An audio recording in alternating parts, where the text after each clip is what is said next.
Hello, I am Teadlikmina.ee. I am a leader, I am a mentor, coach, a therapist, many things. Welcome to my podcast, where I'm talking to many very interesting people from different sectors, and we are talking about people. How people think, why they act the way they do, how to manage them, how to support them, and help them to be better.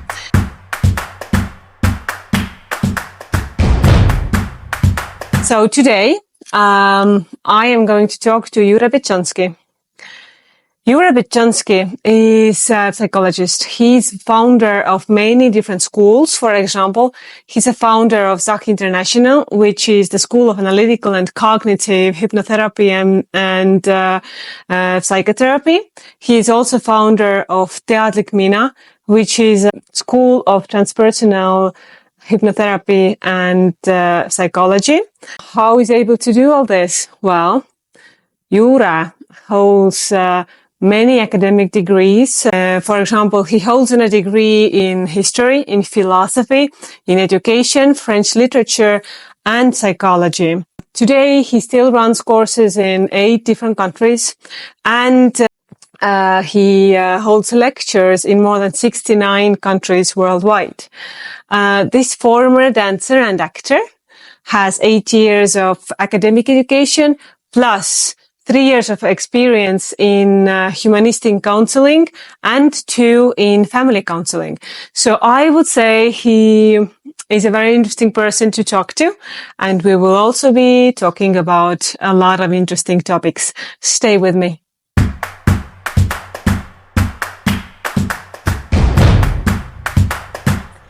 I will be having 2 podcast episodes with Jure. We will be talking about people's past, present, and the future, how they are tied together and how they impact each other. The first episode, we will actually start with how to approach people with all the different aspects in their lives without calling them problems. Because when we call them problems, we insist that people have problems. So that's an interesting topic. And then we talk about the past. Why do we talk about the past first? You will find out when you listen. One of Jure's main mission is to simplify human emotions. So Jure really believes there are 5 basic emotions. What are those emotions? And why does Jure think so? The third bigger topic in this first episode is the different specters of personalities. And if you have, for example, a lot of anxiety, or you have depression, or you have ADHD, how you can make your life easier and cope with the society the way you are. So these are the main topics for episode 1. Stay with me.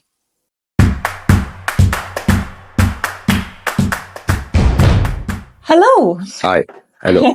Hi, Jure. One of the things we wanted to start talking about is how you start your discussions with your clients. Okay. So one of the things I'm avoiding is to ask the question, what's the problem? Because when I ask what's the problem, I'm implying there is a problem. And what is in the back of my thinking here, that in a way we don't have problems, because all our so-called problems, physical and emotional, they are just a normal reaction to abnormal, difficult situation from the past. Unfortunately, what conventional medicine, conventional psychology are doing, they are trying to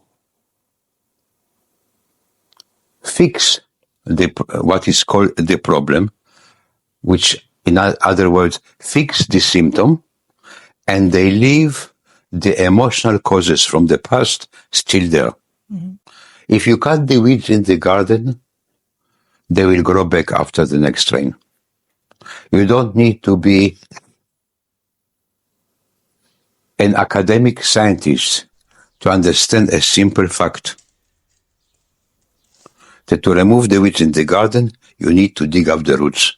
Every gardener without an academic degree knows it. But we're still too busy with symptom removal. So, what actually we need to do? There is a past, there is a present, and there is a future. First question to ask, whatever is the symptom, how long ago did it start?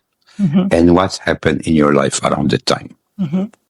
The answer will be not reflect the real emotional reason.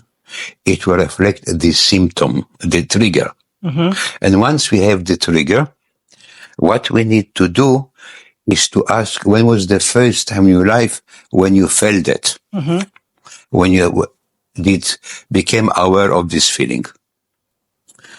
So,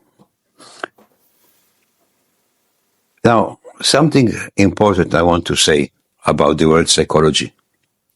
The meaning of the word psychology is the science of the mind. Okay. Where is the mind? What is the mind? So we are dealing with a science of something we don't know where it is and what it is. Might be a waste of time. This is where actually we can start with what's called the inner child work. Let's go back in time to the first time in your life when you actually had this feeling. Now, so at this moment, I want to say something about imagination. As in my opinion, all our problems are illogical and irrational, and they created by our imagination. The only way for us to help is to use the person's imagination. So let's imagine for a moment that we're meeting the child we once were. We don't need to remember, we don't need to know. It's irrational and illogical. And any attempt to understand logically and irrationally, a problem will be a waste of time and a waste of money. There's nothing logical, and there's nothing logical about love. We're talking here about human emotions. So first of all, we create contact with the child we once were, because you are the only person in the world that knows what this child needs. And when you look at the face and the eyes of this child, and you see what you see, and you feel what you feel, you are the only person in this world that knows what this child needs, and nobody knows it better than you. Is it possible that I cannot connect to my inner child? How do I do that? I don't want you to connect to anything. I don't want you to remember anything. I want you to imagine a child. Just imagine, because imagination comes from somewhere and nothing comes from nowhere. Everything comes from somewhere, nothing comes from nowhere. You see, if I cannot connect, this is where the logic starts to come in. Nothing is logical. I don't want you to connect. I don't want you to remember. I don't remember my childhood. I don't want you to remember your childhood. I just want you to imagine yourself as a little child. Look at the eyes and the face, see what you see, feel what you feel, and you are the only person in the world that knows what this child needs. What would you like to say and to do? No psychiatrist, no psychologist, no medical doctor knows better than you what this child that is standing in front of you really, really needs. And I think it is abusive, and I will use this harsh word, to tell the other person what their problem might be. To tell the other person what to do and what to say. Because on a humanistic level, deep inside, we've got the potential to self-actualize. Deep inside us, we've got all the answers. No matter how sick we are, how disturbed we are, deep inside, there is one little point that is the healthy one, that has all the answers. So we're not working what is wrong and try to fix it. We're working for what is right and teach the other person how to use it more effectively.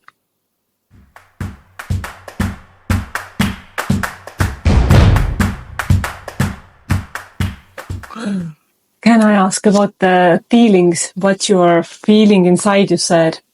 So we have a lot of people that can put very nice names to, I'm frustrated, I'm etc., etc. Okay. What do you think about those fancy words? In my opinion, and I might be wrong, okay? Because as in psychology, we don't know what is the mind and where is the mind. So all I can do is to express opinions. So in my opinion, I might be wrong. There are 5 basic feelings, which are rather called emotions. Love, fear, anger, sadness, happiness. Yes. Okay. So, one of those questions that I find really ridiculous in therapy is, how do you feel about that? Notice what happens to a person when you ask this question. The eyes goes up and the person goes to their head and try to find a semantic word that will logically explain the illogical emotion. So when you feel frustrated, okay, how do you feel when you are frustrated? What feeling gives you frustration? I might be scared, I might be angry. It's going back to the basic. Those 5, if you ask a child age 4 or 5, how do you feel? The child will not tell you, I feel frustrated, or I feel anxious, or I feel judgmental.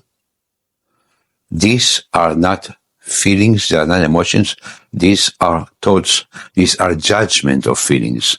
We need to go to the real, pure basic of the core of our real emotions and see what we can do with it, how we can express it. We invented too much semantic fancy words that means absolutely nothing. Mm-hmm. Exactly. So thinking that way, as psychology is something we all do, put in a language that nobody understands, we have complicated human behavior and we complicated it to death. My task, my aim, my mission is to simplify it again. We have dehumanized the human behavior and the human emotions. Let's simplify it. So, I choose to believe that there is no such thing as anxiety. Mm-hmm. It's fear. I'm suffering from anxiety. I'm suffering from anxiety disorder. Who told you that? Which internet site you read it from? Which book you read it? So what are you afraid of? I'm suffering from depression or clinical depression. What do you feel sad about? Let's go to the basic.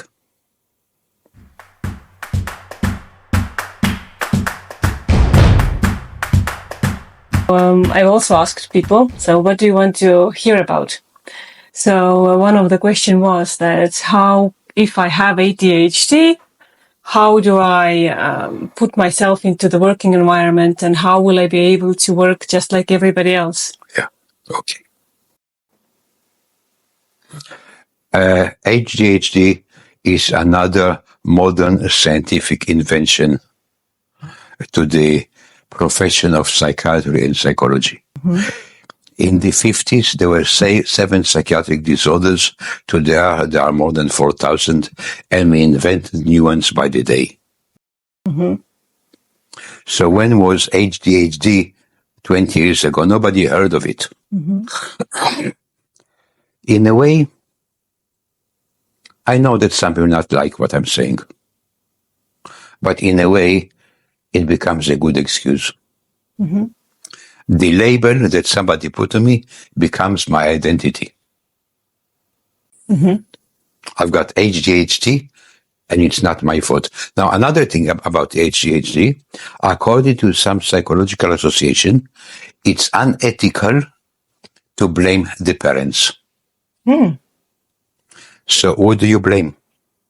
The child. It's your fault that you have ADHD. It's chemical imbalance in the brain. Okay, bravo. It is what has caused the chemical imbalance in the first place, where it's coming from. So,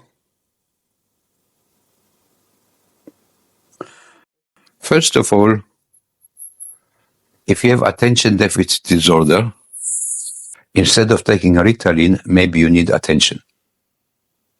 How good we are in asking for attention. Yes, good question. I need attention.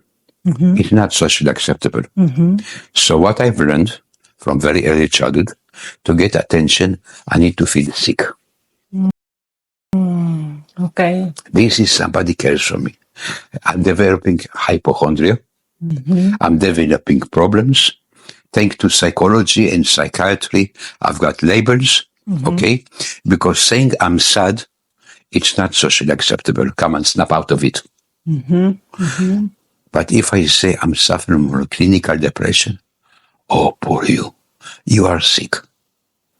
Okay. So, how long ago did it started? And what happened in your life around that time? With anything.